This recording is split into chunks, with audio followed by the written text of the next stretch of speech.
Hello students, in the previous classes we have seen equation of motion for free vibration of a single degree of freedom oscillator which has got a viscous damper into it, and we have also solved equation of motion and have seen that the solutions can be categorized into three types.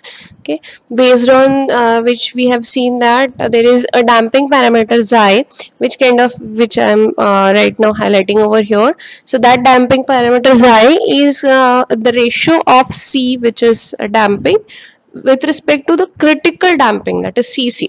Okay, and depending on what is the xi value, you can categorize your system as underdamped system, critically damped system, or overdamped system.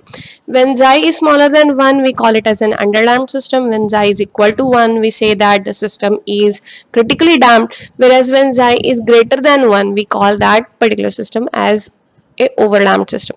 Okay, now we also have seen that there is a considerable difference between responses of the system when xi is smaller than 1 and than those when xi is equal to or greater than 1.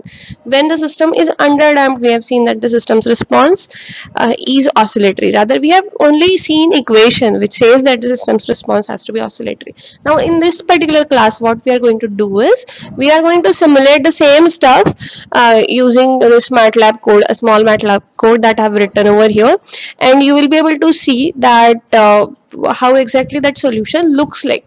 Okay, so let me run this program initially for xi equal to 0. Okay, so what does xi equal to 0 means? C is equal to 0, which essentially means that there is no damping in the system, and we are talking about an undamped system. Okay, the system that we already have discussed about. Okay, so let me run this code, and if I run this code, you will be able to see that this is the mass particle. Okay, you have seen that how exactly mass particle oscillates. Okay, and this is the graph where x-axis represents the time and y-axis is the displacement of that mass particle from the mean position. Okay, so this is the variation of displacement of the mass particle from the mean position with respect to time. Okay, we already have discussed a lot about this graph. We have seen in details of this graph, and now I don't want to go in all those details in this particular class. Now let me go ahead and change the xi a bit. Let me change it, let me increase it from 0 to 0.1, which essentially means that now you have included damping, but how much damping? It is 0.1 times the critical damping Cc. Right, so how much damping it is required for critically damped system? 0.1 times that damping is what is we are introducing into it. Now if I do so, let me change the color of it to blue one, and let me kind of run this so that you will be able to see what is the difference in the system's response. See,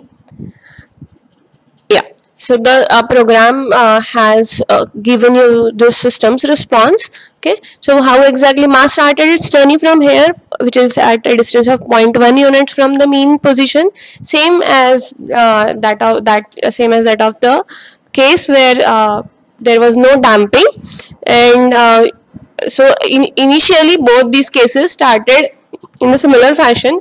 However, with increasing time, we have seen that for xi greater than 1, what has happened is xi greater than 0, what has happened is that the amplitude of the oscillation is reducing with increasing time, right? So it continuously decreases, right?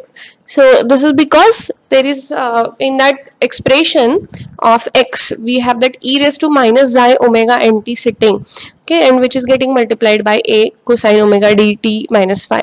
Okay, so to that oscillatory part, which is a cosine omega dt minus phi, to that oscillatory part you have e raised to minus xi omega nt term getting multiplied by, and that term is what is responsible for this damping. And as you increase damping, that xi value as you increase, you will see that amplitude reduction is considerably large. Okay, so let me change it further. Okay, so let this be black. Yeah, S. So what you have seen is when I have changed that xi to value equal to 0.5, okay, that is now C is equal to 0.5 times critical damping. In that case, mass again started its journey from 0.1. It came near to this mean position, has crossed the mean position, and then we are feeling as if it has terminated its journey at the mean position and it's no more moving. However, in practice what is happening is that there is a very small amplitude left over here, but that is so small that we are not able to see it over here by naked eyes. Okay, but theoretically, when this mass is going to stop its journey, when all its energy is going to die out, is when time will be infinite. At that time, amplitude will be exactly equal to 0. However, for all practical purposes, hereafter you can say that as if mass is not moving at all. Okay, now let me turn this off. Let me run this code once again for a smaller time. Okay, let this also be slightly smaller. Okay, the same code, xi is 0.5, or maybe I'll increase the xi a bit, let it be 0.8, which is very near to 1. Okay, so let me run this. Okay, right. So again what has happened is that mass started its journey from 0.1 and has almost stopped its journey over here at the mean position, and there is a crossover over here at the mean position. Then again there are crossovers over here, but we are not able to see those crossovers. Okay, now on the same graph, let me plot xi equal to response of the system for xi equal to 1. Okay, let this be red in color.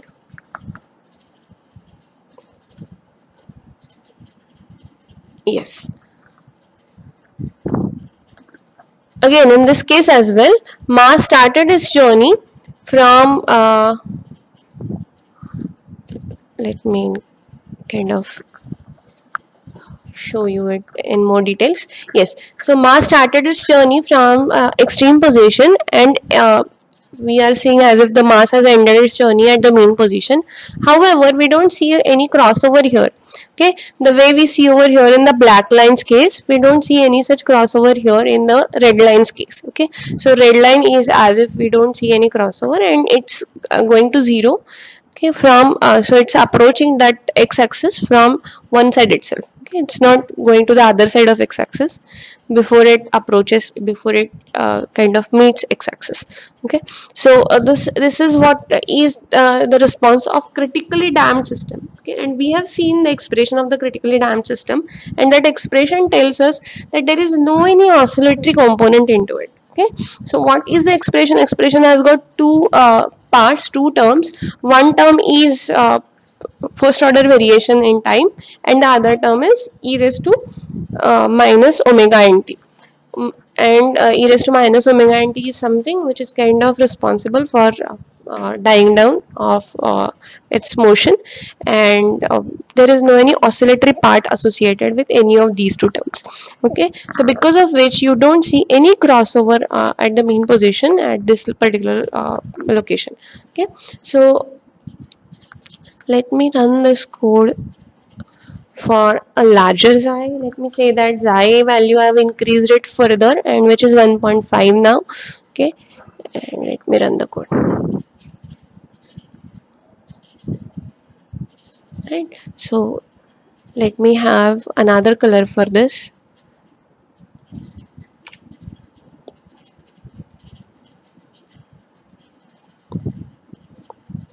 Yes, so this blue line curve is the curve that is traced when xi has got increased from 1 to 1.5. Okay, for xi equal to 1, mass has traced this red curve, whereas for xi equal to 1.5, we have obtained this blue curve. right? So there is a difference between these two curves, and what we see is that this red curve approaches mean position very fast, right? It comes near to mean position much earlier than in this blue colored curve's case. That is, when xi value is increased from 1, mass takes longer time to approach to mean position. Let me increase the xi further, and let me kind of emphasize this point. Okay, I have increased xi further, right? Let me change color of the line. Let it be, let's say, cyan. Okay, yes, now you are able to see this, right? Now this new curve, which is this curve, okay, which is away from this x-axis, okay, that curve is what is the curve which is traced for largest value of xi, okay, and if you increase xi further, then the curve is going to go like this, right? So which essentially means that it is going to take considerably long time in order to approach to mean position. It is going to end its journey at the mean position, that is for sure, the way it has ended in case when xi was equal to 1, when xi was equal to 1.5, and for this case. But with increasing with large value of xi, it is going to take much larger time. The way it is approaching to the mean position, it is considerably taking large time than what we have seen over here in all these other cases. So the fastest one is this curve, right? When mass is following this curve, that is the red line curve. So when you have critically damped condition, then you get to see non-oscillatory response, and that non-oscillatory response kind of ensures that that particular mass approaches mean position in the least amount of time, right? So if you are interested in picking up non-oscillatory behavior of the system, then you should go for xi greater than or equal to 1, and if you are interested in having masses journey terminated at the earliest, then you should go for xi equal to 1. If you are interested in ensuring that mass takes fairly good amount of time to reach to mean position, then you should think of increasing xi as much possible as you can, right? So these are what are inferences that we have kind of taken out from this. Okay, now before we I bring another topic on this table, I have kind of forgotten one thing that I want to stress over here, if that is in case of underdamped system. So let me kind of see the response of that system which doesn't have any damping into it, and an underdamped system. Okay, so let me run this code for xi equal to 0. Okay, so this is the code which is for xi equal to 0. So this is the response of the mass for xi equal to 0, undamped case. Now let me increase that damping a bit, which is 0.1, and let me change the color of it, blue, let it be. Yes, so we already have talked about amplitude of it. Now I want to talk about period. I want to show how exactly period increases with increasing damping, right? So let the color be different so that it is easier for us to comment on. So let this be of red color. Yes. Now this first curve, which is the sine curve, okay, so that is kind of cutting mean position at this location. The second cut is over here, this is the third cut, and so on. You get to see many more cuts over here. Now this is for the case where xi is equal to 0, where you don't have any damping included into the system. Now we have increased the damping slightly further. We have kind of considered that damping is equal to 0.1 now. Now if you see to it, you will be able to observe that for that increased damping, where this blue line is cutting this x-axis cut is over here of that blue line, right, which is slightly delayed than what we have seen over here in the earlier case. Okay, now if you increase the damping further, which is the case of this red line, where this red line is cutting to this x-axis, this cut is over here, this is the first cut, okay, which is fairly delayed as compared with these two cuts, okay, which essentially means that for this red line, which is representing higher damping, still the system is under damped, but damping value is much higher than what we have seen in the earlier cases. Then what is happening is that period is increasing. Okay, so the time elapsed between this cut and this cut is fairly large than the time elapsed between this cut and this cut, right?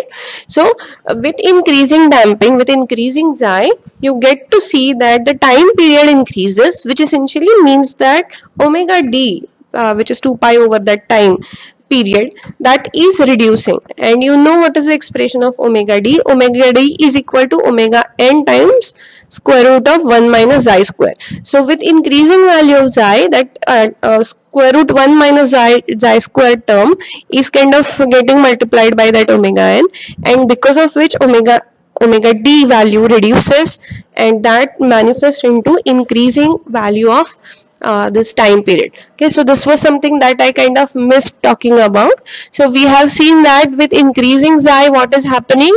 Amplitude goes on decreasing and period goes on increasing. Okay, and we have seen that at the critical location where xi is equal to 1, period is equal to infinite. That is, it doesn't at all oscillate. Okay, so it doesn't have period actually for xi equal to 1. So for any other value of xi which is smaller than 1, you will have certain period, and that period will be equal to 2 pi over omega d, and omega d will be equal to omega n times that value, which is square root of 1 minus xi square, right? So for underdamped case, we have seen that increasing xi kind of results into increasing period of oscillation, and at the critical location when xi equal to 1, you don't see any oscillatory response at all, right? And we have seen that if we increase xi further, then what is happening is that still the system's response is non-oscillatory, but the time required for the mass to come to mean position, that increases with increasing xi, right? So after xi equal to 1, whatever be the xi value, you are not going to get oscillatory response. However, the time required for a mass particle to come back to mean position is going to increase with increasing value of xi. Okay, so these are certain inferences that we have taken out. Now let me kind of point out another thing over here. Okay, so let's go back to those cases where we had xi larger than 1. Okay, so let's start with xi equal to 1, where we don't have oscillatory response. Okay, so this is the case of xi equal to 1. We have seen that there is no oscillations that we see over here, because there is no any oscillatory term which can result into oscillatory response. We have already derived expressions for that. Okay, so let me have another value of xi. Let it be 1.5 or 1.8, something like that. Okay.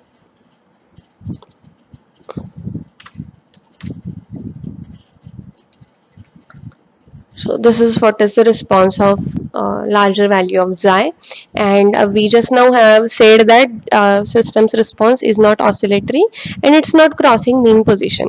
And it is very popular statement. I've read it so many times at so many locations, and I've heard people talking about it so many times, that when xi value goes more than 1, that is, it is larger than 1, in that case, whatever be the initial conditions,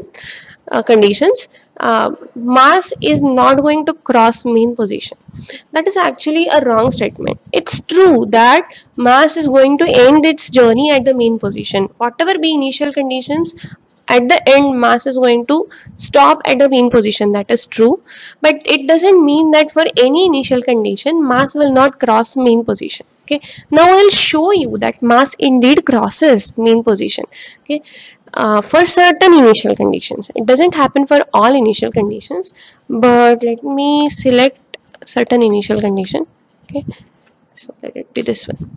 Okay, so I have selected certain initial velocity, and I'll show you that indeed mass crosses mean position for this initial conditions.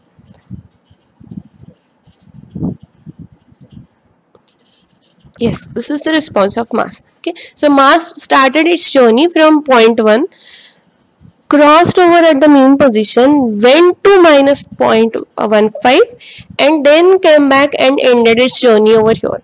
Mass is not having an oscillatory response. Mass is not coming back to this 0.1. There will not be any another crossover at this mean position. There will be only one crossover. Okay, if you cross it again, then obviously that can be considered as period. Okay, so there will not be crossover over here. There will be only one crossover at this x is equal to 0 line, and it happens only for certain chosen initial conditions. So where it has happened in this case, okay, I have chosen certain initial conditions over here, certain peculiar conditions I have chosen over here, and for those initial conditions we have seen that mass started its journey from this extremity. Okay, it came over here. It's not an extremity actually, it is somewhere in between the extremity, because initial velocity is not 0. Okay, so it's not at extremity, so it started its journey from somewhere in between. It came to the mean position, crossed the mean position, and kind of went on the other side of the mean position, went to that extremity and came back and stopped its journey. Now I am kind of posing this problem for your assignment. Now what you'll be doing is you'll be finding out what are those initial conditions in which case this will happen. Okay, when mass will cross mean position for once, I mean there will be only one crossover. Okay, so and that too for larger values of xi greater than 1. Okay, so for over damped as well as for critically damped conditions, what are those initial conditions for which you get to see crossover of mass? Okay, I'll be obviously explaining it in details in our assignment that I'll be uploading on Moodle. Okay, so this is the problem. So what you will be doing is you will be evaluating this. So you will be finding out what are those initial conditions for which this has to happen. So you will be explaining it. You can what you can do is you can also use any tool such as MATLAB at your end and explain it in as much detail as you want. You can shoot your own video, you can record your screen and let me know how exactly it happens. Okay, however, a written document is also necessary, so you should write down it on neatly on a plain paper in your own handwriting, whatever derivations that you are carrying out in order to support your claim, and you will be submitting that assignment within a week from now. Okay, thank you so much. Yeah, bye.